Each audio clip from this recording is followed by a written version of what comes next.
On Larry King Now, Elizabeth Marvel and Fortune Feimster. I think there's a new responsibility as a woman on television, especially playing the president, because I think for young women, if they can see it, they can be it. I consider myself a feminist, and I don't think that's a radical statement. And I think it's very challenging because we have an unrepentant misogynist in office. And it's hard. It's hard. And it's important for us to keep carrying the water. Plus, you were on Chelsea as a writer, right? I write movies now and TV shows, and I think that it all started from that, but this face is meant for television, Larry. It is. It's not a radio face for No, this is a supermodel face. you. got it, baby. Probably the scene that stands out the most in this movie is I teach the women in town how to, give a... Oral sex. Yeah. All next on Larry King Now.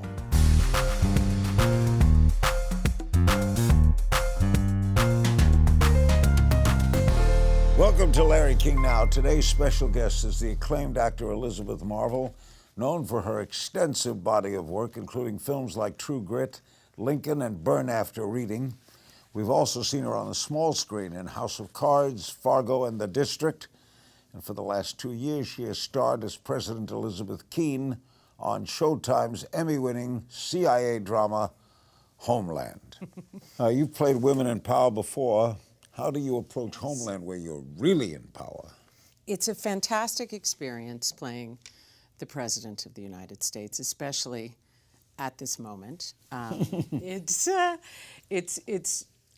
very interesting. I think there's a new responsibility as a woman on television, especially playing the president, because I think for young women, if they can see it, they can be it. I really believe in that. And we can accept it now. And we can accept it now. And I think it's an important thing to be modeling for young women. But how is it different to approach the presidency? Because in House of Cards, I played someone running for the presidency, and now I've finally achieved the presidency on a different network. I guess, once you've won, you're the winner. So there is just an innate confidence that comes, and ease, because the struggle's over. You joined the show in its 6th year. I did. Were you readily accepted? I was. It's a lovely group of actors. It's a bunch of New Yorkers. Were you a fan of the show? Absolutely, of course. But it's Mandy Patinkin and Claire we're all New Yorkers. What were they like, Mandy? Fantastic. They're fantastic. Everyone there on the show, all of the actors. F. Murray Abraham was one of my big scene partners in season 6, who I adore, who I had done 3 plays with already over the years, because that's the nature of being an actor in New York. You all know each other, you all work together. So it was a very welcoming experience. Does Mandy sing on set? He does. He totally does. It's heaven. AC would waltz with the strawberry blonde.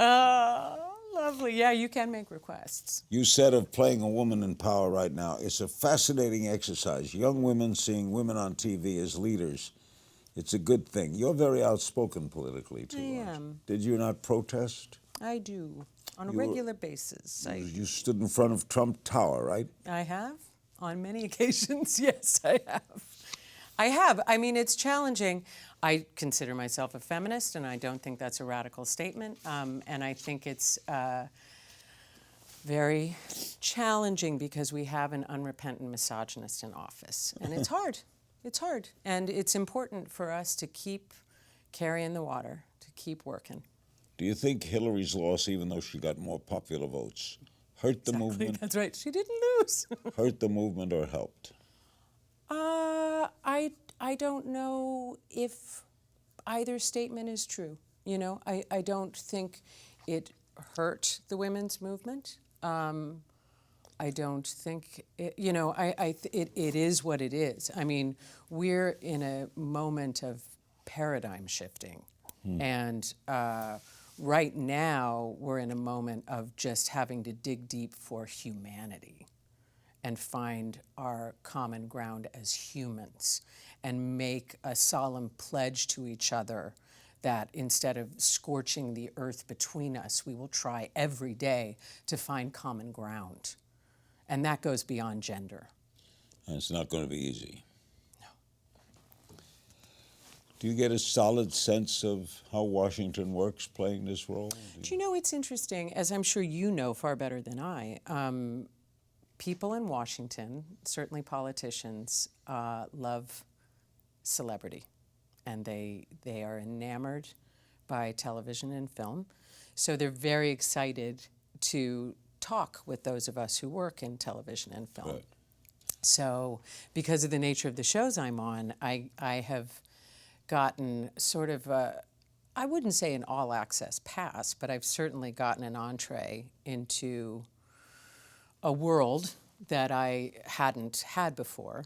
And I've gotten to know a lot of people. And certainly with Homeland, I've gotten to know a lot of people in government that are accessible as well as advisors. Well, people in L.A. love meeting people in government. Sure, exactly. It works both ways. It's both Absolutely. show business. Yeah, that's right. That's right. Does your character have opinions the opposite of yours? Definitely. Yes. I think President Keene... Kind of right-wing? I wouldn't say right-wing, but I would say far more hawkish than my personal instinct would be. Do you have any personal political aspirations? No. Why not? No. I am happy to support. I will do everything I can to carry water for people that I believe in. And I do a lot of community work. But no, I am not a political animal. I'm a mother, and I'm an actor, and I have a nice life. And I wouldn't wish a political career on my worst enemy. That's hard work. Do you have a favorite candidate for 2020? Would I be guessing Elizabeth Warren? I'm a big fan of Elizabeth Warren, but no. You know, I think a ticket that could win is Joe Biden and Kamala Harris.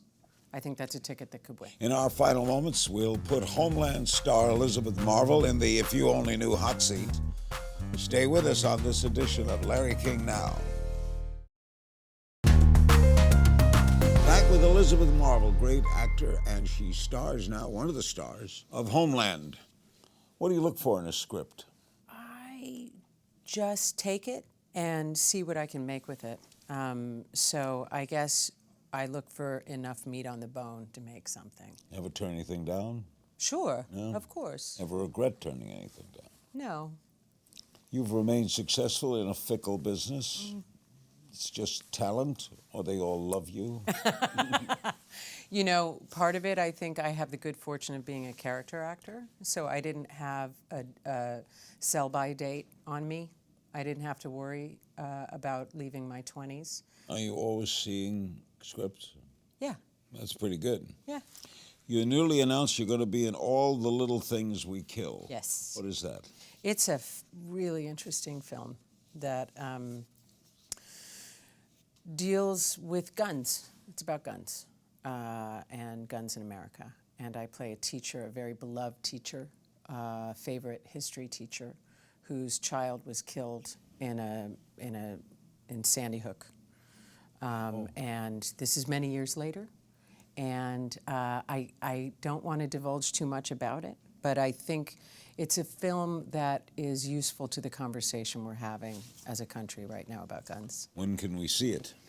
I am going to, it's going to hit all the festivals this season, so You shot it that'll, already. yeah. We play a little game of If You Only Knew, all right? Okay. Role you'd like to reprise. That's interesting. Do you know, I played Mark Antony in Julius Caesar this past summer in Central Park. And A woman played Mark Anthony? That's correct, because it is time for us to play all of the kings, all of the roles. What keeps you up at night? Ooh, our current administration and what they are capable of at the drop of a hat. Last time you were starstruck. I get starstruck by musicians. That's who get me very excited, yeah. Guilty pleasure. What is a guilty pleasure? What can you say? Yeah, exactly. I don't have too many of them, honestly. I am a you know, I'm a 48-year-old woman, so I have to take care of myself. I see. Strangest job you ever had? I was once David Bowie's personal waitress for a night. And it was awesome. It was awesome. I just hung out around him. It was a label party. And it was the only time I ever waitressed. And a girlfriend of mine was out for the night, so she said, I need you to do this. And I stood behind him all night and just brought him seltzer and got to eavesdrop on him. What do you wish you were better at?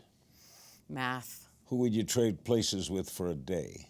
You know what I'd love to do is be an opera singer. That experience must be incredible. So maybe Renee Fleming or some great opera star. She's a big hit now in Carousel. Yeah. Secret talent? I'm a great fisherwoman. I'm Really? a great angler, yeah. I've got a... Whoa. Fish tattoo, is that a shark? No, it's a swordfish. I love to fish. Funniest fan encounter? No, I have funny fan encounters all the time because I play the president. People are constantly screaming at me, you know, please run. So, is there something you long believed to be true and then found out wasn't? Well, of course, all the basic ones as a child. Maybe, gosh, that's a hard one. I need to think. Okay. Tell me something people don't know about you. I'm a massive lifelong Deadhead. I love the Grateful Dead. I followed the Grateful Dead for many, many years as a young person. No kidding. Still are? Oh, yeah, totally. You'd go out of your way to a concert? Oh, yeah, definitely. Wow. Elizabeth Marvel in 10 years. Probably much as you see me now, but maybe with a little more gray showing. Do you like theater as much as television and film? I do. It's just the pay isn't as good. But there's that thrill of being on stage. There is. There's nothing like it. Nothing like meeting you. Thank you. What a pleasure. Thank you. Big thanks to my guest, Elizabeth Marvel. Be sure to tune in to the 7th season of Homeland. It's available now to stream on Showtime.com. And now, welcome to the show, actor, writer, and stand-up comedian Fortune Feimster, known for The Mindy Project, Life in Pieces, Office Christmas Party, and Champions. And behind the scenes as a writer for Chelsea Lately. And Fortune also tours the continent as a stand-up comic. Fortune stars in Social Animals, alongside Noel Wells and Josh Radnor. It's all available on demand and on iTunes. You are from North Carolina. I am, yeah. Are you a proud Southerner? I am. I think as soon as I open my mouth, you can tell I'm Southern. And what influenced you toward comedy? I mean, I think being from the South, there's a lot of people who tell stories, and you know, there are a lot of characters that live there who don't mean to be characters. They're just funny people, and so I think I just absorbed it all growing up. And when I moved to LA, I found an outlet to, you know, put it out there to the world. You were a stand-up. Mm-hmm. Was there any person you wanted to emulate? Any? I mean, I grew up watching reruns of Carol Burnett, so she was a huge influence on me because she did it all. She, you know, did improv by talking to the audience. She did sketch with all of her. She's been here quite a few. She's a great I'm sure, lady. yeah. I've never met her, and love her. I'm dying to meet her. She's down home. Yeah. You did a lot of sketch comedy too. Mm-hmm. I did. Yeah, I like to dress up in outfits that are very tight. Why? I don't know. You know, I gotta show off this body, Larry. I gotta show people what I'm working with. You were a scene stealer on the Mindy Project for the past few years. Was that really the show that did it for you? I think so. I mean, Chelsea Lately was sort of what put me on people's radar. It's where a lot of audiences were first introduced to me, but Mindy definitely gave me this platform to act that no one had given me yet, and so it really opened up the doors for a lot of other projects. How does Mindy run her projects, her sets? Awesome. I mean, she's awesome. She's just like the boss, you know, but like great at what she does, and she runs a set where everybody respects each other and, you know, collaborates and everyone gets along. It's a very warm, open set. All right, tell me about Social Animals. Well, it's you know, it's a movie where a lot of young people are trying to figure out their lives, and things have not quite worked out the way they hoped it would. And these. And what happens to Fortune? Well, Fortune, she plays. She owns a sex toy shop. I don't know if you've frequented any of those. I've been to a couple. You've been to a couple? Well, Hustler. Hustler is a great one. That's a classic. Larry Flint's a friend, so. Oh, really? Larry and I have not hung out, but you never know. So you own a. So I own one of those sex toy shops. Where Stormy Daniels could appear. Yeah, you never know. She might come into my shop one of these days. And what happens to you in the movie? And so I'm just that wacky friend who just kind of pops up in scenes offering information that no one cares about. And I end up, probably the scene that stands out the most in this movie is I teach the women in town how to, give a... Oral sex? Yeah. Are you a good teacher? I mean, I don't have a lot of experience myself, so I had to just kind of assume. Wing it. I just had to wing it and kind of come up with my own version of what I thought a BJ. Can I say BJ? I don't know. I can't believe I'm whatever. saying BJ to Larry King. Yeah, it's all right. But I've been around.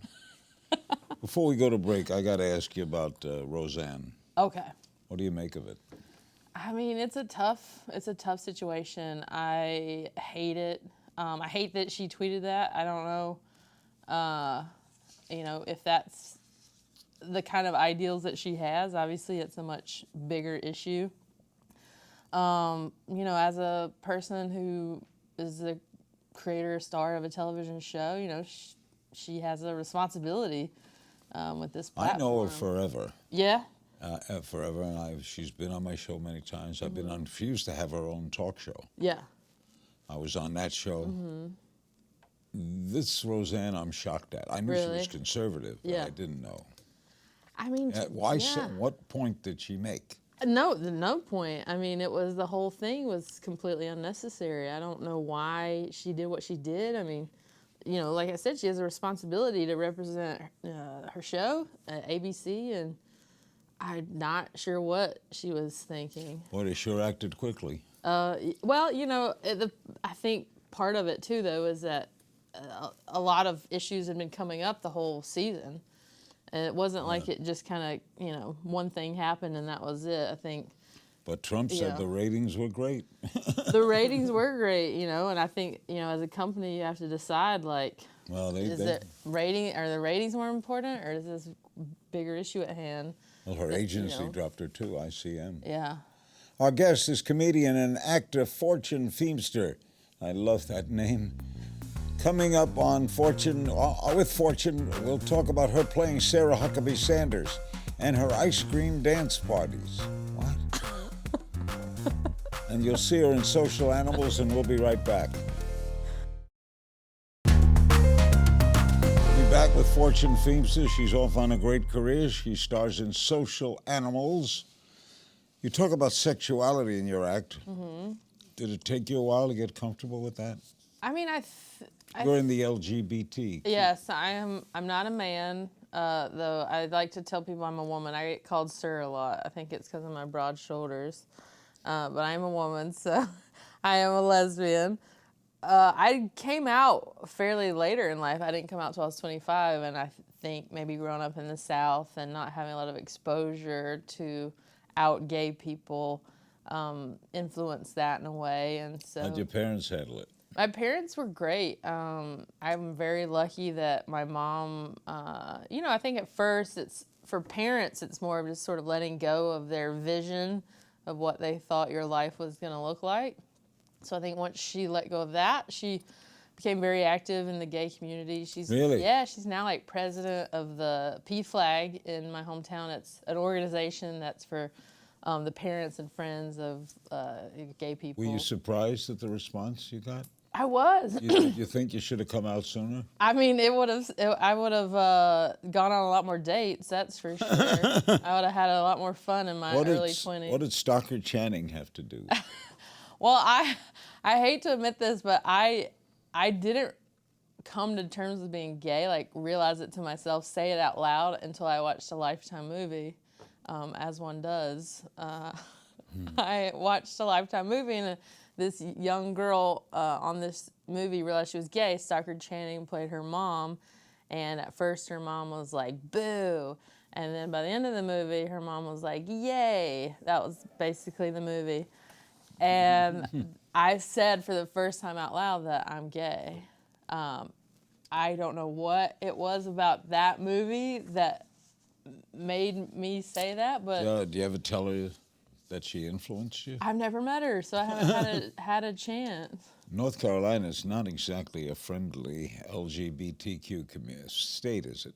I mean, it's definitely more of a red state, and there are pockets of North Carolina where it's very conservative, and there's But also liberal, too. yeah, there are pockets that are very liberal, especially in the cities, in the bigger cities, Charlotte, Raleigh, Chapel Hill.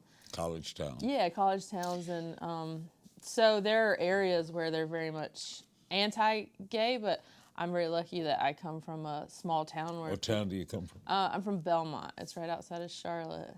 Last year you impersonated Sarah Huckabee Sanders and Ivanka Trump on Chelsea Handler's Netflix show. Uh-huh. Did either of them see it?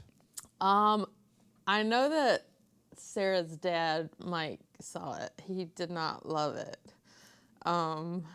So, you know. What the hell? I don't know. I guess people, if they find out I'm playing them, it's not a compliment. You were on Chelsea as a writer, right? I was. Chelsea I started as a writer, and then she put me on. Were you on happy TV. behind the scenes, too? I liked writing. I liked learning how to be a part of a writer's room and contributing to the show. And it's what kind of I write movies now and TV shows, and I think that it all started from that. But this face is meant for television, Larry. It is. It's not a radio face, folks. No, this is a supermodel face. You got it, baby. Okay, we're going to play a little game of If You Only Knew. I just throw some fast questions at you. Okay. Who was your childhood celebrity crush? Jonathan from New Kids on the Block. Oh, so you were into men then? Yeah, but he's the gay one. Oh. So I don't know. Okay. Well, no, that could be your brother. Strangest job you've ever had? I worked at the recreation department in my hometown picking up trash. I was a trash woman. Garbage lady. Yeah, garbage lady. Who would you trade places with for a day? Oprah. Secret talent? I can play. I'm a really good tennis player. Oh, good. Yeah. Favorite swear word? I can say it. Yeah. Motherfucker. Why my mother? I don't know. It just No one says father. Yeah. When do you feel most free? When I am on stage doing stand-up. If you could speak to an animal, what animal would you choose? My dog, Biggie. Biggie. Yeah. You wonder what he thinks, right? Yeah, I wonder what his voice would be like, too, if he's like, hey, guys. What are you bad at? Eating healthy. Funniest fan encounter? I have had fans ask me to sign boobs. Have you had that happen? Only at Mardi Gras. I was king of Mardi Gras. Oh, yeah? New Orleans. Did you sign any boobs? No, I gave him doubloons. Yeah, you're like, here's a balloon instead. Yeah, doubloon. I threw the doubloon. Yeah. Okay, what's something people don't know about you? I think people assume because I'm from the South and I talk slow that I'm not very smart, but I actually graduated summa cum laude. From where? From small women's college, so maybe it doesn't count. What school? It's called Peace College. Finally, tell me about your ice cream dance. I do a thing on Instagram where I visit a lot of cities for stand-up, and I go to different ice cream places in the city, and then I take a video of me dancing with the ice cream. You know, a lot of body rolls. With ice cream cones? Doing that With while I'm eating ice cream. Tell me, know? Fortune, why? I mean, Why do you Larry, do that? I'm glad that finally someone's digging deep into this. Why do you do that? I've been to many ice cream parties. I know. I never felt like dancing. First off, it's an excuse to eat ice cream, and I think there's just something very joyful and pure about eating ice cream. Well, there's nothing like it. Right? So you start eating this ice cream, and sometimes it just makes you want to dance. Fortune, you're an ace. Thanks, Thank Larry. you. Thanks to my guest, Fortune Feimster, earlier as well to Elizabeth Marvel. Social Animals is available on demand and on iTunes. And you can always find me on Twitter at Kingstons, and I'll see you next time.